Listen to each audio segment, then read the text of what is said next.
महू के इलाके में मौजूद है जहां पर डीडीसी काउंसलर जिला रामबंद डॉक्टर शमशादा शान जो है महू के इलाके में आज दौरे पे है। और मैं आपको जानकारी देने की कोशिश करूंगा कि महू के इलाके में एक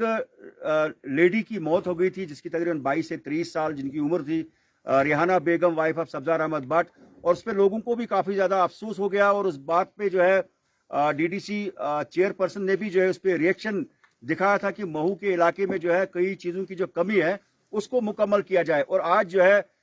बिल्कुल कम समय के अंदर जो है इस दूर दराज इलाके में जो है यहाँ पर आए हैं। मैडम आपका खुशामदीद है। क्या कहना चाहेंगे कि जिस तरह से लोगों की भी डिमांड है, जो आपसे बहुत सारे वफूद मिले और सबसे एक ही डिमांड ज्यादा है कि महू के इस दूर अफ्तादा इलाके में जो है एक पीएचसी होनी चाहिए।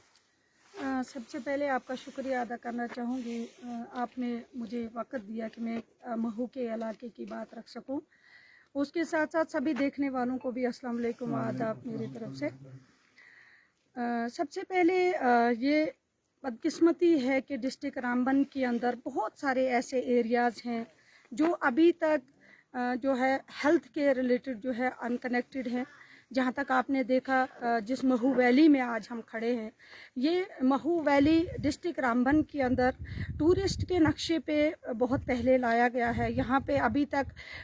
2 से 3 हमारे जो समर कार्निवल है, जो समर फेस्टिवल है, विंटर फेस्टिवल है, वो यहाँ पर गवर्नमेंट की तरफ से हमने किए भी है। और महू वैली एक ऐसा इलाका है जो कम से कम 12,000 पॉपुलेशन पे मुश्तमिल है। गवर्नमेंट की गाइडलाइन है कि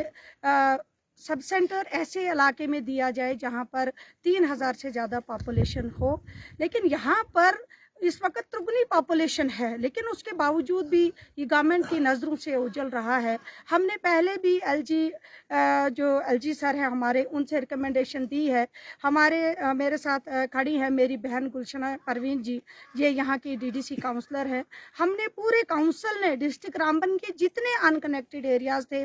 हेल्थ को लेके, हमने उनकी क्रिएशन के लिए डिमांड की है, कहीं पे अपग्रेडेशन की डिमांड की है, लेकिन अभी तक गवर्नमेंट ने अपग्रेडेशन या क्रिएशन को लेके, हेल्थ को लेके कोई भी स्टेप नहीं उठाया है। ये बहुत ही एक दुख की बात है कि यहाँ महू में अभी 3 से 4 दिन पहले मेरी एक बहन का जो है कि मौत हो जाती है, और उसका कारण जो है वो सबसे ज़्यादा हेल्थ को लेके बताया जा रहा है। क्योंकि जिस वक्त उनकी डिलीवरी थी, ट्विंस की डिलीवरी थी, तो वो डिलीवरी जब उनको पैन हुई तो घर में ही उनका जो पहला बच्चा डिलीवर हो जाता है। लेकिन यहाँ पर मेडिकल फैसिलिटी ना होने की वजह से यहाँ से जब तक जो है गाड़ी का सिस्टम बना, उनको बनिहाल रेफ़र किया गया, बनिहाल से जब तक श्रीनगर के लिए रेफ़र किया गया तो वो जो है टनल में के सामने ही उनकी जो है मौत हो गई। तो ये बहुत ही एक, मैं कहती हूँ महू के लिए एक बहुत बड़ा, महू के साथ साथ पूरे डिस्ट्रिक्ट रामबन भी इसमें जो है इनके साथ इस दुख में शरीक है।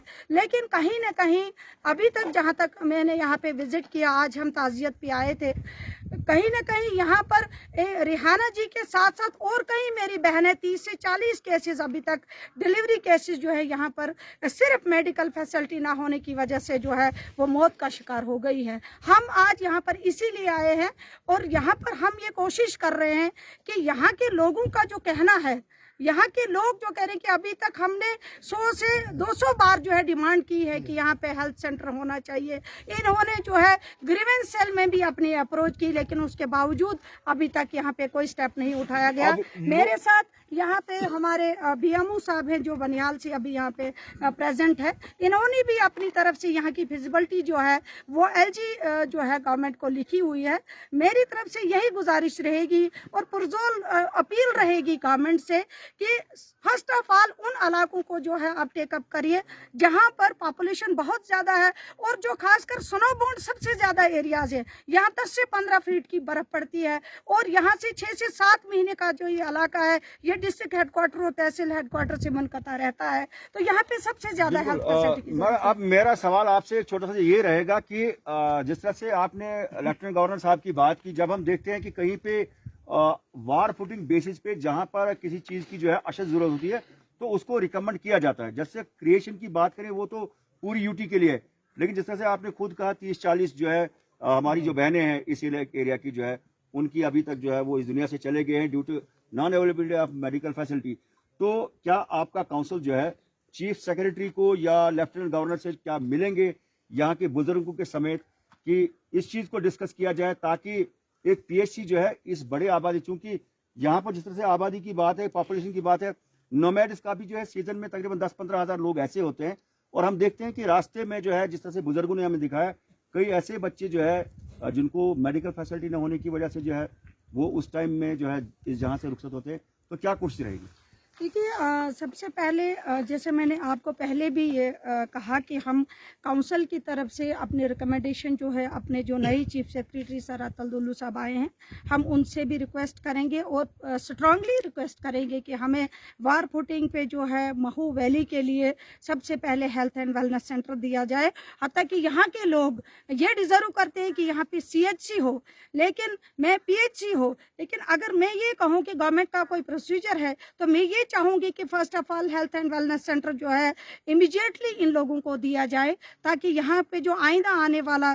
जो कोई भी हादसा है उसको हम जो है टाल सके। और दूसरा, हम कोशिश करेंगे अपने लेफ्टिनेंट गवर्नर साहब से मिलने की, कि उनसे भी हम गुजारिश करेंगे कि कम से कम ऐसे एरियाज को टेकअप किया जाए, एक स्ट्रांगली एक ऑर्डर निकाला जाए कि जो अनकनेक्टेड एरियाज हैं हेल्थ फैसिलिटी को लेके, उनको जो है, जैसे हम PMGSY में 500+ पॉपुलेशन देख रहे हैं कि वार फुटिंग पे हम वहाँ का सर्वे कर रहे हैं, हम 1000+ पॉपुलेशन देख रहे हैं अनकनेक्टेड है, हम वहाँ पर सर्वे कर रहे हैं। इसी तरीके से पॉपुलेशन बेस पे आप जो है एक सर्वे करें और वो अनकनेक्टेड जो एरियाज है हेल्थ फैसिलिटी को लेके वहाँ पर वार फुटिंग पे जो है सब सेंटर्स दिए जाए। एक जो आपने विजिट यहाँ पे की, जो एक छोटी सी एक वो डिस्पेंसरी है Indian system of medicine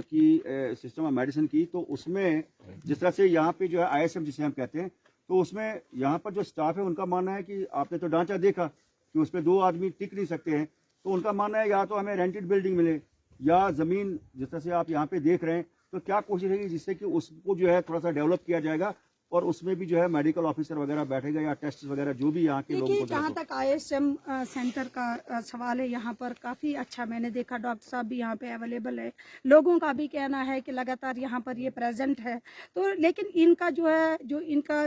centre है जहाँ पर ये है रेंटेड में, तो वो कम्प्लीटली जो है अनसेफ है। कि जहाँ तक आपने देखा कि यहाँ पर 10 से 15 फुट बर्फ गिरती है, तो मुझे नहीं समझ आती है कि क्या उस बर्फ में वो बिल्डिंग जो है कभी सेफ हो सकती है। तो यहाँ पर हम यही रिक्वेस्ट करेंगे यहाँ की जो पब्लिक है उनसे कि एक तो गवर्नमेंट की तरफ से रेंट दिया जाए तब तक के लिए, जब तक रेंटेड में इस सेंटर को शिफ्ट किया जाए रेंटेड बिल्डिंग में। और उसके साथ ही हमने अभी यहाँ पर यहाँ के जो मौजूद शहरी है उन्होंने लैंड दिखाई है, 2 कनाल लैंड यहाँ पे हमारे ही एक शहरी ने जो है गवर्नमेंट को दी है सेंटर ये हॉस्पिटल बनाने के लिए। तो हम चाहेंगे कि जो हमारे ISM के डायरेक्टर हैं, मैं अभी इसके बाद उनसे भी रिक्वेस्ट करूंगी कि जल्द से जल्द उसके लिए एक ऑर्डर निकाला जाए, ताकि डिमार्केशन हो ये लैंड और इनके लिए फंड्स जो है वागुजार किए जाए, ताकि हम ISM के लिए हेल्थ एंड वेलनेस सेंटर के लिए एक बिल्डिंग बना सके। आने वाले वक्त में हम उसको एलोपैथिक के तौर पे भी यूज कर सकते हैं, जब तक के लिए एलोपैथी का अपना इंफ्रास्ट्रक्चर नहीं बनेगा। और ये बहुत ही एक अहम इशू है, इसको लेके हम जरूर जो है रिक्वेस्ट करेंगे। लास्टली एक पॉइंट ये है कि जिस तरह से BMO साहब ने भी यहाँ पे कहा कि 2-3 जो आशा वर्कर्स जो है यहाँ पे लगाने, अगर पॉपुलेशन को हम डिवाइड करें तो 1000 पे एक आशा वर्कर जो है वो अपना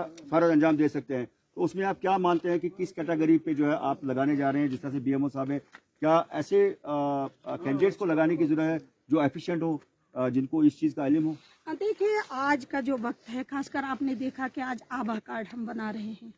तो आभा कार्ड की जो रजिस्ट्रेशन है, एक तो गोल्डन कार्ड की रजिस्ट्रेशन है। गोल्डन कार्ड आप सिर्फ आधार लिंक पे बना सकते हैं, लेकिन जो आभा कार्ड है, आभा कार्ड का फंक्शन है कि आपको पेशेंट की पूरी हिस्ट्री जाननी है और आपका जो ID होगा, जो आभा कार्ड का ID होगा, जब आपका पेशेंट खुदा न खास्ता कहीं अचानक बीमार पड़ जाता है, तो जब आप यहाँ से पेशेंट को शिफ्ट करते हैं, आप उसको बनिहाल पहुंचाते हो, तो बनिहाल में जब उसका ID वो वहां पे एंटर करेंगे तो उसकी पूरी बैक हिस्ट्री आपको दिखाई देगी कि ये कब बीमार था, इसको कब फीवर हुआ था, कब इसको पीलिया हुआ था, कब इसको TB हुआ था, इसको कौन सी बीमारी थी, बैक हिस्ट्री उसकी, ताकि उसको देख के तुरंत जो है इमीडिएटली डॉक्टर जो है वो अपना नेक्स्ट ट्रीटमेंट शुरू कर सके। आपने देखा कि जब हमारा पेशेंट किसी हॉस्पिटल में जाता है 2 से 3 दिन डॉक्टर सिर्फ हिस्ट्री लिखने लगाते हैं और उसको पूरा जो बेड पे उसकी एक डॉक्टर्स की टीम आती है और पूरी स्टडी करती है, इसने कब पैरास्टामोल खाई, इसने कौन सी दवाई खाई, फिर उससे रिएक्शन तो नहीं हुआ, फिर कब आप ठीक हुए। तो वो चीज से बचने के लिए, टाइम खत्म करने के लिए, इमीडिएटली ट्रीटमेंट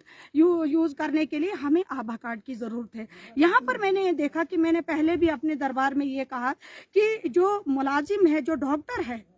आशा वर्कर के साथ साथ एक एफिशिएंट डॉक्टर का होना या मेडिकल असिस्टेंट का होना या फार्मासिस्ट का होना बहुत जरूरी है। जब गांव में आप विजिट करोगे, जब आप आभा कार्ड की रजिस्ट्रेशन करोगे, आपकी पूरी हिस्ट्री आपको पेशेंट की जाननी बहुत जरूरी है। उसको लेके आप अगर आशा वर्कर भी आपकी एफिशिएंट नहीं है तो मुझे लगता है कि जहां पर हमें मेडिकल स्टाफ ही नहीं है तो वहां पर अगर हमारी आशा वर्कर भी हम जो है वो पढ़ी नहीं होगी तो मुझे लगता है कि उन पेशेंटों का फिर सबसे पहले जो आपने बोला क्राइटेरिया यहाँ पे हमारी 7 से 8 इस वक्त हमें 2 आशा वर्कर यहाँ पे लगानी है जो बीएमओ साहब आज आए हैं, आज ये लगा के जाएंगे। 7 से 8 हमारी जो कैंडिडेट्स हैं उन्होंने अपने डॉक्यूमेंट जो है वो सबमिट किए हैं। बाज़ाब्ता ये इंटरव्यू करेंगे और इंटरव्यू में जो एफिशिएंटी ये खुद देखेंगे, उस हिसाब से उनको जो है ये सिलेक्ट। बिल्कुल एक पॉइंट छूट गया यहाँ पे कि जिस तरह से कई बुजुर्गों ने, नौजवान ने आपसे ये कहा कि जनाब पेपर वर्क में तो बहुत सारे मतलब मुलाजिम है इस महू वैली के लिए, बर्फबारी मौसम थोड़ा सा खराब रहता है लेकिन 8 डेज में जो है वो मुलाजिम यहाँ से गायब हो जाते हैं, उनके लिए आप क्या कहना चाहेंगे? देखिए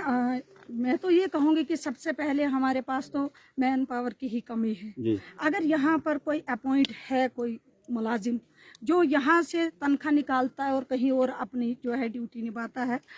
मैंने वो पहले ही कहा कि यहाँ के लोगों से, और मैं कोशिश करूँगी कि जो हेल्थ का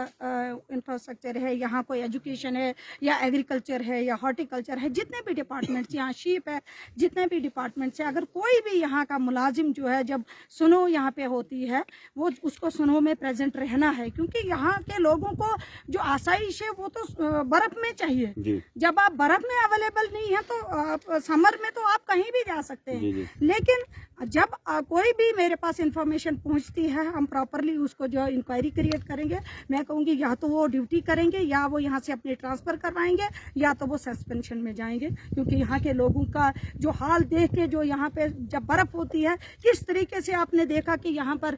छोटे छोटे बच्चे, कितनी बच्चियाँ यहाँ पे छोटी, मैंने देखा, मैंने एक असेसमेंट यहाँ पे ली है कि खासकर यहाँ पे हैंडलूम और हैंडीक्राफ्ट को लेके बहुत ज़्यादा ज़रूरत है और लोकल यूनिट्स यहाँ पे क्रिएट करने की जरूरत है। जो हमारी बच्चियां हैं, अभी मैंने अपने 2-4 बच्चों को पूछा कि आप पढ़ रही हैं, उन्होंने कहा हम नहीं पढ़ रही है। तो अगर वो पढ़ भी नहीं रही है तो उनका जो आगे जो लाइफ सिस्टम है वो कैसे चलेगा, वो लिवलाइहुड कैसे, वो अपने आप को सेल्फ एम्प्लॉयड कैसे करेंगे। तो ये आज एक विजिट में ये नहीं हो पाएगा। मैं दोबारा से यहाँ विजिट करूंगी और प्रॉपरली जो यहाँ के सरपंच है, यहाँ के मौजूद शहरी है, उनसे गुजारिश करूंगी कि अपने वार्ड वाइज जो ऐसी बच्चियां हैं जो कुछ नहीं कर रही, ना पढ़ रही हैं, ना ही उनके पास कोई और काम है, आपने देखा कि प्रॉपरली धूप में बैठी हैं, क्योंकि अगर उनके पास कोई काम होता तो शायद वो नहीं बेकार बैठती। तो उनके लिए हमने कुछ सोचना है। वहाँ पर जो NRLM है वो भी यहाँ पे लोन दे रहा है, सेल्फ हेल्प ग्रुप हमने क्रिएट करने हैं, यूनिट्स, लोकल यूनिट्स हम यहाँ पे क्रिएट करेंगे ताकि आने वाले वक्त में यहाँ पे टूरिस्ट प्लेस है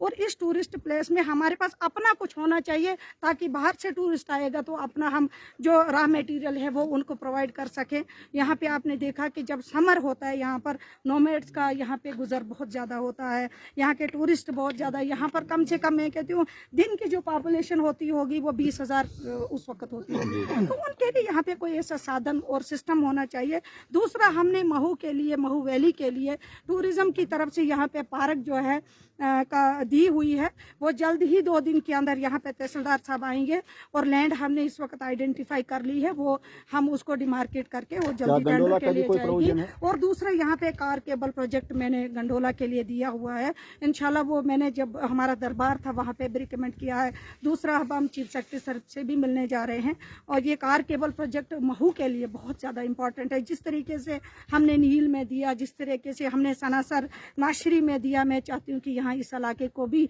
जिस तरीके से इम्पोर्टेंट है टूरिज्म को लेके और खासकर विंटर सीजन को लेके, यहाँ पे गंडोला का होना बहुत जरूरी। चले, बहुत बहुत शुक्रिया। तो नाज़रीन, ये थे DDC चेयरपर्सन रामबंद जो हमारे साथ बात कर रहे थे। इनके हमरा BMO बानिहाल, महू के बुजुर्ग DDC काउंसलर और हाजी साहब मुतद यहाँ पे जो है, और मैं आपको बताने की कोशिश करूंगा जो है, यहाँ डीडीसी चेयरपर्सन का मानना है कि जो मुलाजमीन महू के अंदर है उनको अपनी ड्यूटी के फराइज अंजाम देने चाहिए, खासकर बर्फबारी के अयाम में, न कि यहाँ से जो है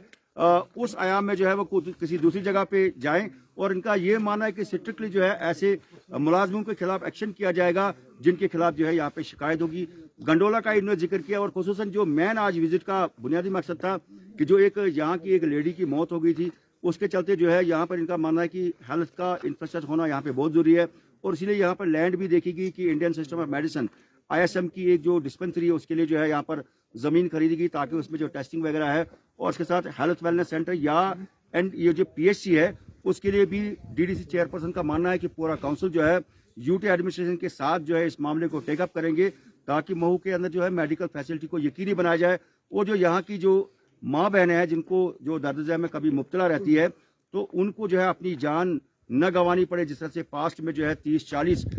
ऐसी खवातीन ने जो है अपनी जिंदगी से हाथ धोए हैं, और रिसेंटली जो मामला है उस पर पूरे रामबन जिला के लोगों को अफसोस हो गया। तो जाते जाते मैम एक पॉइंट ये कि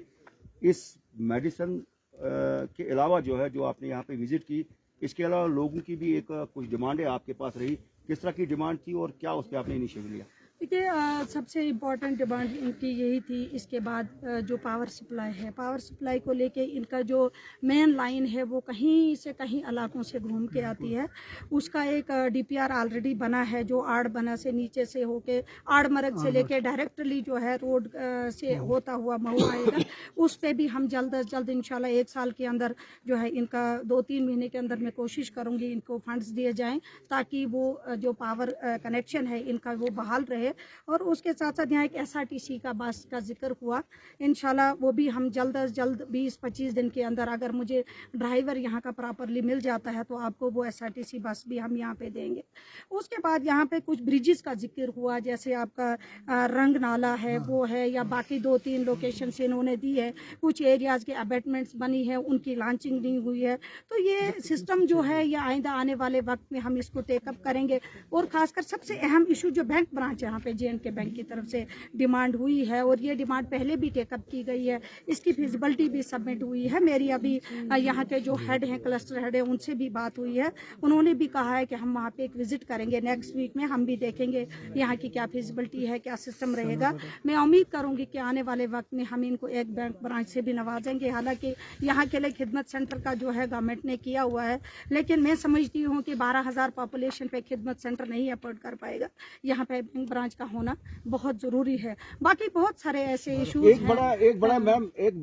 बड़ा इम्पोर्टेंट पॉइंट है ये पूरे रामबन जिला के लिए, खाली महू के लिए नहीं। जब मैग्नेमाइजेशन सीजन में होती है तो काफी ज्यादा जो है उसमें जो है वो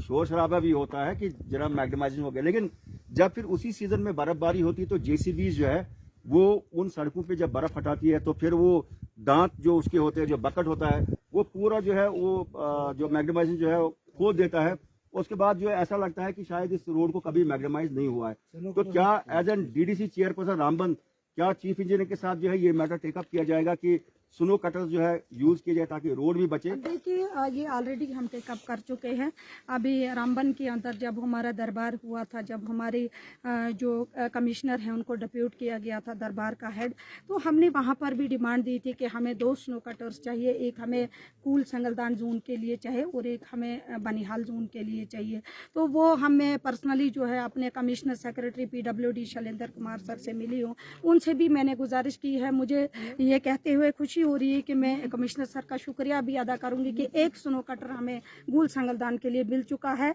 अब बनिहाल जोन के लिए हमें चाहिए। मैं उनसे मतलब ये बनहाल से लेके महू तक ये पूरे इलाके को मिलेगा। तो मैं उनसे गुजारिश करूंगी कि जल्द अज जल्द हमें दूसरा स्नो कटर दिया जाए ताकि हम यहाँ के खासकर 15 से 16 फीट बर्फ जब हटाई जाती है, आपने देखा, हम लोगों ने देखा कि अप्रैल मई के दौरान भी हम JCBs को इन मंगीत के इलाके में, महू के इलाके में बर्फ हटाते हुए देखते हैं। मई होता है लेकिन यहाँ बर्फ अभी भी हट रही होती है। तो कहीं ना कहीं बहुत ज्यादा मैडम इस पॉइंट को टेकअप करने की जरूरत है, जैसा चीफ इंजीनियर है या और जो हायर अथॉरिटीज है, कि जितना पैसा जो है इन्वेस्ट किया जाता है जो स्नो रिमूव करने में, जो JCBs या बड़ी वो मशीनें लगाई जाती है, तो उससे जो है उतने पैसे में स्नो कटर जो है 2 पूरे रामबन जिला के लिए आ सकते हैं। तो क्या ये एक मैटर जो है उठाने की जरूरत है? देखिए, ये बहुत बड़ा इशू है और खासकर हमने उठाया भी है, और मैं उम्मीद करूंगी कि अब आइंदा भी हम इस पे जो है स्पीड अप करेंगे, ताकि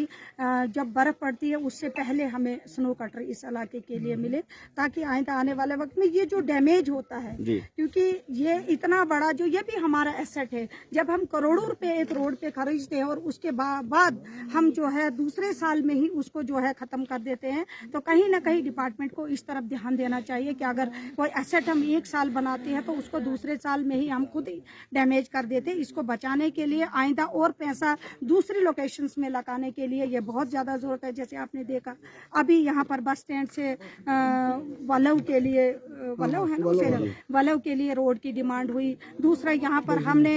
महू से लेके बजनाड़ी के लिए हमने ऑलरेडी सर्वे के लिए हम दे चुके हैं, और एक और है हमारा महू टू दांदवाड़, वो उसके लिए भी हमने सर्वे किया है। बाकी भी काफी ऐसे लोकेशंस है जहां रोड चाहिए। तो अगर हम ये पैसा बार बार ब्लैक टॉप पे खर्चेंगे तो हम उन लोगों को कैसे कनेक्टिविटी दे पाएंगे जहां पर अभी तक हमने कनेक्टिविटी नहीं दी है। तो इसमें बहुत ज्यादा सीरियस होने की जरूरत है, और स्नो कटर एक अहम डिमांड है इस वक्त की। चले, बहुत बहुत शुक्रिया। तो नाज़रीन, डीडीसी चेयरपर्सन रामबन हमारे साथ जो है तवील गुफ्तगू इनने की, जो तरक्याती कामों को लेकर इनने हमारे साथ बात की, और स्नो कटर को लेकर जो है बनियाल के लोगों की एक डिमांड है। जब बर्फबारी होती है तो उसमें जो है रोड भी फिर खराब हो जाते हैं, जब जेसीबी से जो है बर्फ को हटाया जाता है, और उसमें कहीं ना कहीं पे बिजली के निज़ाम को यहाँ पर लोगों का मानना है, महू के लोगों को, कि एक लाइन जो है आड़ी मरग से लाने की जरूरत है, जिसमें डीडीसी चेयरपर्सन का मानना है कि उस पर जो है वर्कआउट किया जाएगा। हेल्थ के हवाले से जो तफसीली गुफ्तगू आपने सुनी, और उसमें इनका मानना है कि ये अवलीन जो है प्रायोरिटी पे ये चीज़ें हैं, और उसके साथ में जो कई सड़कों की सर्वे के हवाले से, जिससे महू, बजनाड़ी और जो बाकी वलव के लोगों को जो है एक राहत मिल सकती है, उस पर भी जो है यहाँ पर काम करने की जरूरत है। और इसमें डीडीसी चेयरपर्सन का मानना है कि ये उस पर जो है पूरी तरह से काम करेंगे, और मुस्तकबिल में जो है एक बेहतरी जो है इस इलाके को देखने को मिलेगी। कैमरा पर्सन शौकत के साथ आरिफ वहीद, गुलिस्तान न्यूज़।